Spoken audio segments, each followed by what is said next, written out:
Think about your life right now and everything you should be grateful for. Is it wrong to wonder if there was more? Do you love what you're doing? Or is wondering if there could have been more in life just selfish and discontent? Before we attempt to answer those questions, first let me set the stage by telling you a story. But keep in mind, this isn't just a personal drama. This is about something we all encounter. So try to find yourself in between the lines. If I were to tell you the story of my life, where would I begin? Birth? No, ironically, I was there. But it's the one thing in my life that my only memories of are something someone told me. So what about childhood?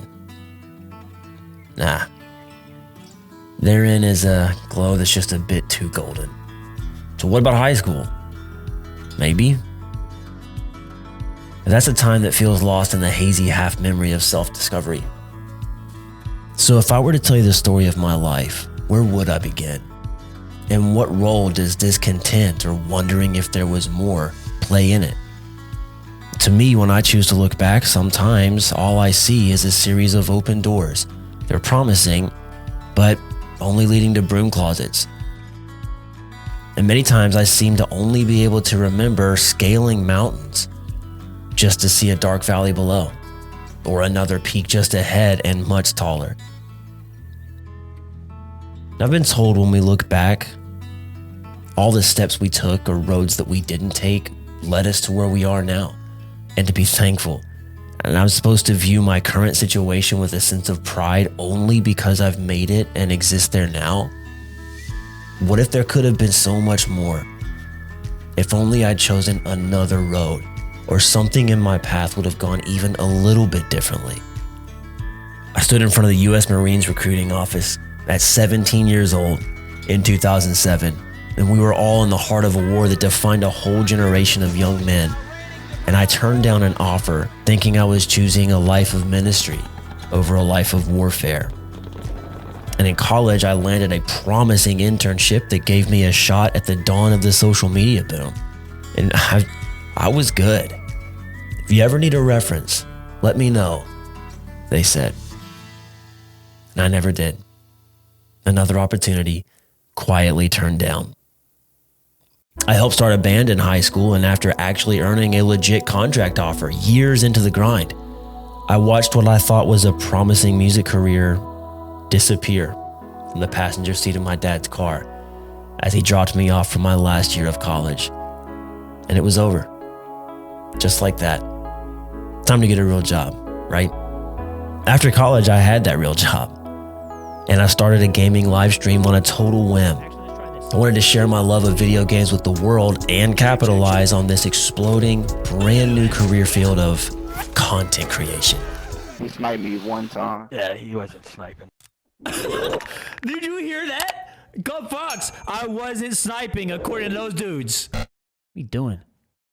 What are you doing? I built a community and I loved my loyal group of viewers. But I hated that they were only a handful and never grew beyond that. Then this thing happened, as it does to many of us.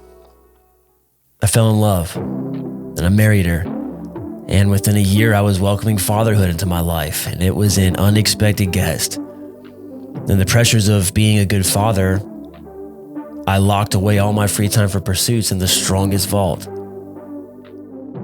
And there are enough of these stories to fill an entire book. So what about these random stories or seemingly missed opportunities are so important to the story today? People say every road leads us to where we're meant to be. Maybe that's true, but sometimes, late at night, I used to wonder what might have happened if I'd gone off to war, or if we'd signed that contract, if I'd asked for that reference, or 1,000 different adventures had gone any different way. Is that wrong? It seems throughout my life so far, with every opportunity that came and went, I'd poured my entire soul into creating and doing. I was so desperate to love what I did and do what I loved, to not be average. I took all the steps. I learned from the experts. I used all the right approaches. And I blinked.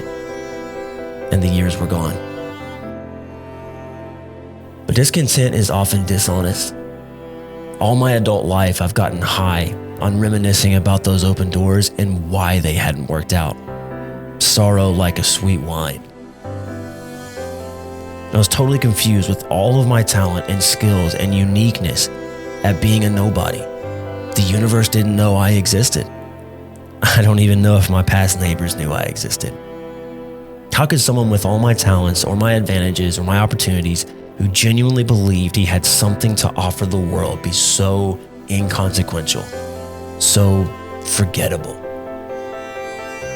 But when I think back now, hoping to see some reason why I haven't found golden days yet, I noticed something. As we tend to do, I wished away and resented what I had because it wasn't something more. And when it comes to comparing your own two fields, what is and what could have been, sometimes the greenest pastures are the ones we're already standing in. So here we are, older, trying to be wiser, asking the question, is it wrong to wonder if there was more? Is that just discontent? What if there could have been so much more if only I'd chosen another road? But what is more? And could I have had whatever that more is and still have what I have now? See, age has a way of doing two things, and it does those things very well. It either makes you more bitter and delusional, or it makes you more reflective and aware. And for me, thankfully, it was ultimately the latter, no matter how many times I flirted with bitterness. Honest reflection can be a painful process because it shows us who we really were. And it shows us events in the past finally unclouded by the haze of experiencing them as they happened. I never saw great success in my pursuits.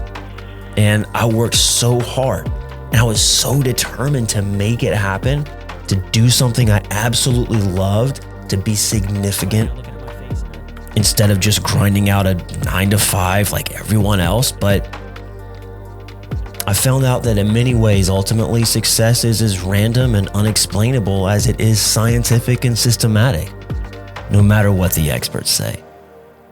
And we can work hard, we can follow all the steps of success, but perhaps things aren't as set within our grasp as we imagine or hope them to be. So it's not enough just to do what we love. As the writer Elizabeth Azadeh wrote in her blog, even more than loving what you do, you have to love just being. Now, I, like so many of us, was working so hard to do something I loved that I forgot to love what I was doing.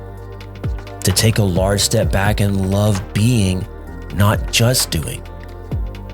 We cannot truly love what we do when the end goal of the doing is success. So now when I reflect, the story of my life isn't just a linear timeline of events and missed opportunities. When I reflect on all the things I pursued, I miss them. There's a tangible sense of nostalgia and it's interwoven with melancholy, but it isn't a melancholy for what could have been. It's a sadness for what was and no longer is. In my deep desire to succeed, in my drive to reach an end, to make it, I let the experiences themselves pass me by. And now looking back, I wonder what I wouldn't trade to play one more live show on stage without the weight on my shoulders of pursuing success. How deeply would I actually appreciate the small group that did eagerly join my live streams every time I went live? And how happily would I savor the chance to be loud and fun and offbeat for just a few live hours over a video game again? Underlying all these words, these stories, there's a question that we asked at the beginning. Is it wrong to wonder if there was more? Or is that just being selfish or discontent? As a man, as a father, as a husband, as a protector, But the question really isn't, is it wrong to wonder if there was more, or is it wrong to be discontent? The real question is, why are you discontent? And this one final question cannot be answered by some sense of duty to say the right thing. And as unsatisfactory as it may feel to be asked an open-ended question without a direct answer at the end of a YouTube video, it's far better to reflect for yourself than to be told what to think. And that's part of what sunrise culture is.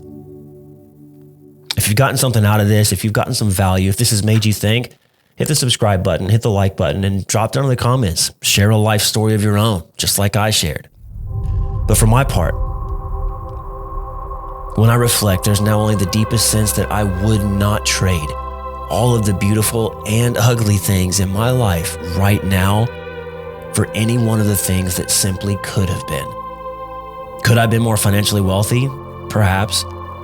Could I have made a life chasing the sun with my guitar or a camera? Maybe. But it's not about the wealth I could have earned for myself. I am a wealthy man if I've only earned two things, and earned them hard.